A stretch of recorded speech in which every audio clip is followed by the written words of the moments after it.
The first time, I realized my family had already spent my inheritance. I was sitting at the kitchen table listening to my mother argue about curtains. Not my curtains. Not her curtains. Curtains for a house that didn't belong to anyone in our family yet. Emerald green, she said, scrolling through pictures on her phone. It would make the living room look expensive. My father leaned over her shoulder. No, beige, something neutral. We're going to have guests over. My older brother, Adrian, laughed. Why are you two arguing about curtains when we haven't even bought the house? My mother looked up. We haven't bought it yet. Then she smiled. But we will. I sat quietly across from them. Nobody noticed that I had stopped eating. Nobody noticed because, in my family, I'd always been the quiet one.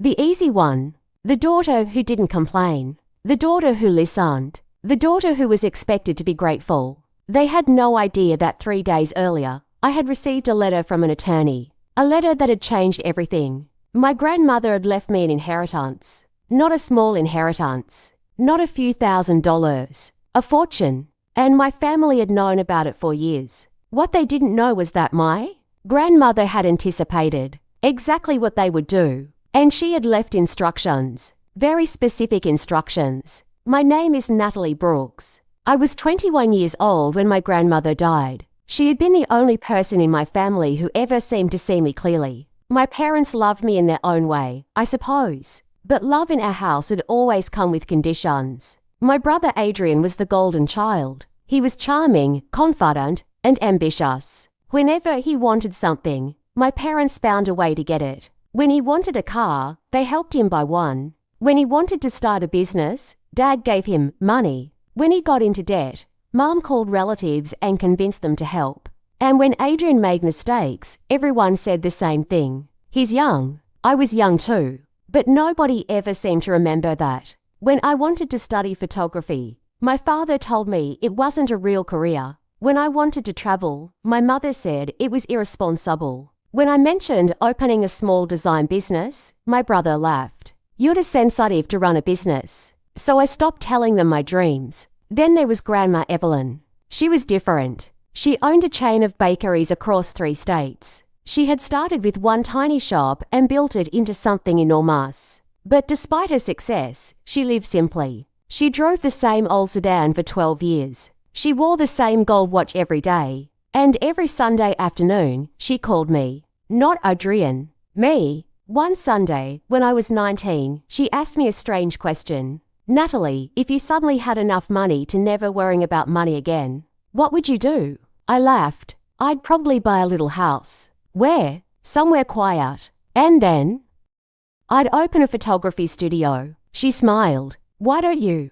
Because I don't have the money. She looked at me for a long moment. Then she said something I didn't understand at the time. Money isn't useful if everyone else gets to decide what you do with it. I remembered those words after she died, but I didn't understand their importance until the attorney called me. Her name was Margaret Ellis. She asked me to come to her office. I expected paperwork. Instead, she closed the door and placed a thick folder on the desk. Natalie, she said, your grandmother made a very unusual arrangement. I looked at her. What kind? She left you the majority of her estate. I stared at her. Me? Yes. How much? Margaret hesitated. Approximately $6.8 million, depending on the final valuation of several assets. I actually laughed. I thought she was joking. She wasn't. My grandmother had left me nearly $7 million. But there was something else. Margaret opened the folder. Your grandmother was concerned about your parents. My stomach tightened. What about them? She believed they might pressure you into giving them control of the money. I didn't answer, because she was right. Then Margaret slid another document across the desk. She created a trust. I read it slowly. The money would not simply appear in my personal bank account. It would be protected. My parents couldn't access it. My brother couldn't access it. Nobody could borrow against it. Nobody could make financial decisions for me. And most importantly, Margaret had been appointed as an independent trustee until I reached certain milestones. My grandmother had even included a letter. Margaret handed it to me. I recognized the handwriting immediately. My hands began shaking. The letter was short, but I'll never forget the first line. My darling Natalie, if you're reading this, then I'm no longer there to protect you myself. I stopped reading. I cried. Margaret quietly waited. When I finally continued, Grandma wrote, I know your family loves you, but I also know that people can confuse loving someone with being entitled to what belongs to them.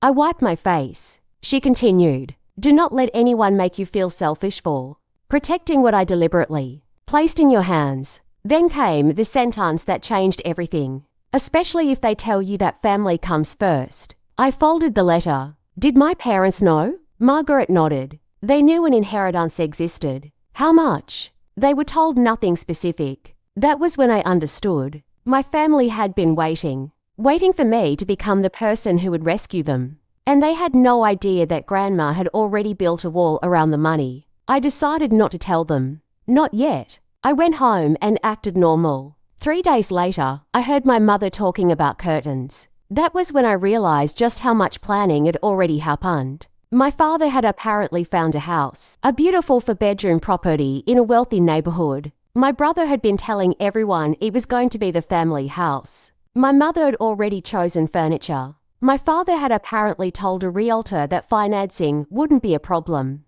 And Adrian? He had already promised his girlfriend that they would have the largest bedroom. I sat at that kitchen table listening to them plan my money. Then my father looked at me. Natalie, you're being awfully quiet. I smiled. I'm just tired. My mother reached across the table. Sweetheart, you're going to be doing something wonderful for this family. I looked at her. What? She laughed. Don't act surprised. My father leaned back. Your grandmother wanted everyone taken care of. I said nothing. That wasn't true. Not even close. Grandma had specifically written that she wanted me to have the freedom to build my own life. But I wanted to see how far they would go. So I let them believe they had already won. Over the next 2 weeks, their plans became more ridiculous. My mother created a spreadsheet. She called it Family Financial Plan. I saw it accidentally when she left her laptop open. At the top was the estimated inheritance. Underneath were categories: house, Adrian's business, parents' retirement, vacation, new cars, investment properties, and one line that made my heart ache: Natalie's contribution to family expenses. They had budgeted my own life as an expense. I took a picture of the spreadsheet. Then I closed the laptop. I didn't confront anyone. Instead, I called Margaret. I need to know exactly what my grandmother's trust allows me to do. You can use the money for education, housing, business investments, and personal needs within the trust conditions. And my family cannot touch it. I smiled. Good. But Margaret wasn't finished. There is something else. What? Your grandmother anticipated that your family might pressure you. What did she do? She left evidence. Evidence of what?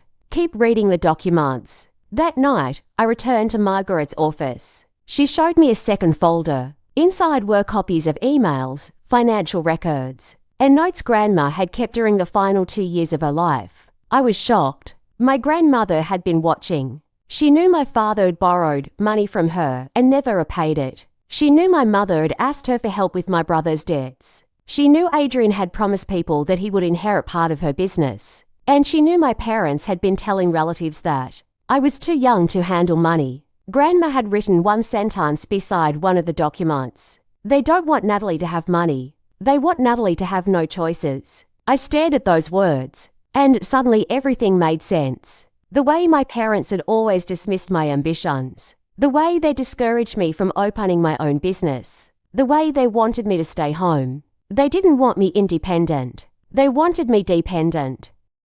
Because dependent people are easier to control. So I waited. My 22nd birthday arrived. That morning, my father walked into the kitchen smiling. Big day. I looked up. Why? He laughed. Don't be cute. My mother entered carrying a folder. We've got some paperwork to handle. I knew exactly what she meant. She placed several documents in front of me. Loan agreements, property papers, business documents. These are just temporary, she said. I looked at my father. What am I signing? Nothing complicated. I pushed the papers back. I want to read them first. My father's smile disappeared. Why? Because they're legal documents. He stared at me. Your grandmother's money isn't just yours. Natalie. There it was. The sentence I'd been waiting for. I looked at him. Actually, Dad, it is. The room became silent. My mother slowly sat down. What did you say? I said Grandma left it to me.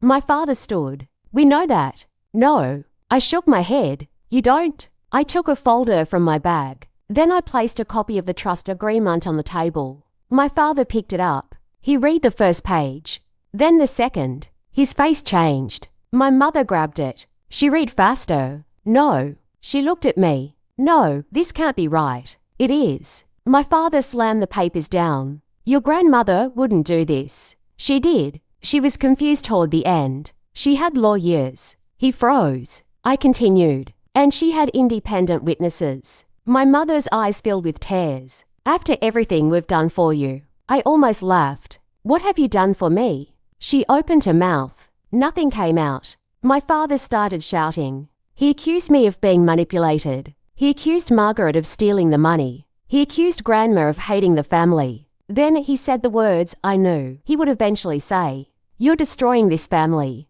I looked at him calmly. No, Dad. I stood. You built your future around money that wasn't yours. He went silent. For the next month, my family tried everything. My mother cried. My father threatened. Adrian begged. Then he became angry. He told me I was ruining his wedding. His girlfriend had already chosen a venue based on the assumption that my family would pay. I asked him one question. Did you ever ask me what I wanted? He said nothing. One evening, my mother came to my apartment. She sat on my couch and cried. I don't know where we went wrong. I looked at her. You didn't go wrong because you wanted money. She looked at me. You went wrong because you decided my life belonged to you. She wiped her face. We're your family. I know. Family helps family. Family doesn't spend money that doesn't belong to them. She looked away. Then she whispered, your grandmother always hated us. No. I shook my head. She didn't hate you.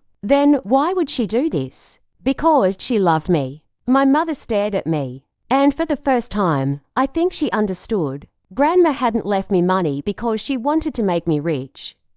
She had left me freedom. The consequences came quickly. The house my father had planned to buy was gone. The deposit couldn't be recovered. My mother's expensive car was never purchased. Adrian had to cancel several wedding plans. And suddenly, everyone who had been surrounding my family because they believed money was coming disappeared. The calls stopped. The invitations stopped. The people who had called my parents dear friends suddenly became unavailable. That was when my father finally understood something. He hadn't built a wealthy family. He had built a group of people waiting for someone else to pay the bills. Meanwhile, I moved out. I rented a small apartment. Nothing luxurious. Just 2 bedrooms, large windows, and enough space for a photography studio. Then I enrolled in a business program. I started building my company slowly. I didn't buy a mansion. I didn't buy a sports car. I didn't announce my inheritance online.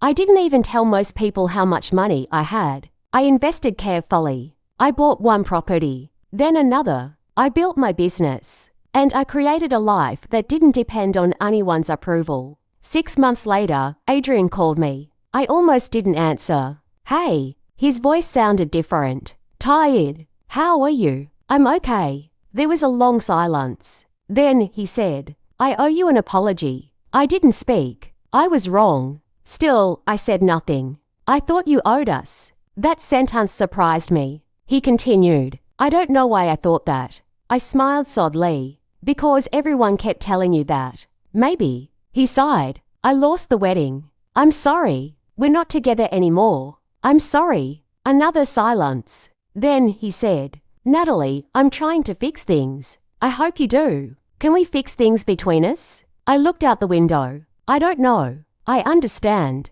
For the first time in years, Adrian didn't demand anything from me. He simply accepted my answer. That was the beginning of something different. Not forgiveness. Not yet. Just distance with our hatred. A year after Grandma died, I visited her old bakery. The new owners had kept the original sign. I stood outside for a long time. Then I noticed something. The bakery's original recipe book was displayed behind the counter. I smiled. Grandma had once told me that the secret to a successful business wasn't knowing how to make money. It was knowing what was worth protecting. I finally understood. She hadn't protected $6 million.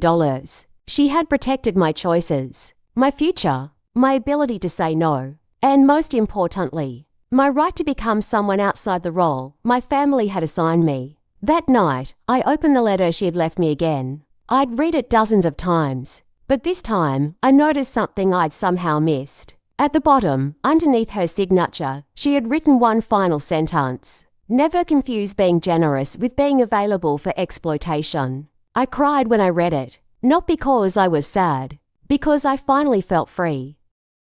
Years later, people would sometimes ask me what I did with the inheritance. They expected a glamorous answer. They expected mansions and luxury cars. But my answer was always simple. I bought myself a life. I built a business. I bought a quiet home. I traveled. I helped people when I genuinely wanted to. And I never again allowed guilt to make my financial decisions for me. My relationship with my parents never returned to what it had been. Maybe that was for the best. Some relationships only survive when one person stays silent. When you finally speak, the relationship changes. Sometimes it ends. Sometimes it becomes healthier. And sometimes you discover that the person you were afraid to disappoint was never really afraid of losing you. They were afraid of losing what they could get from you. My father eventually apologized. My mother did too.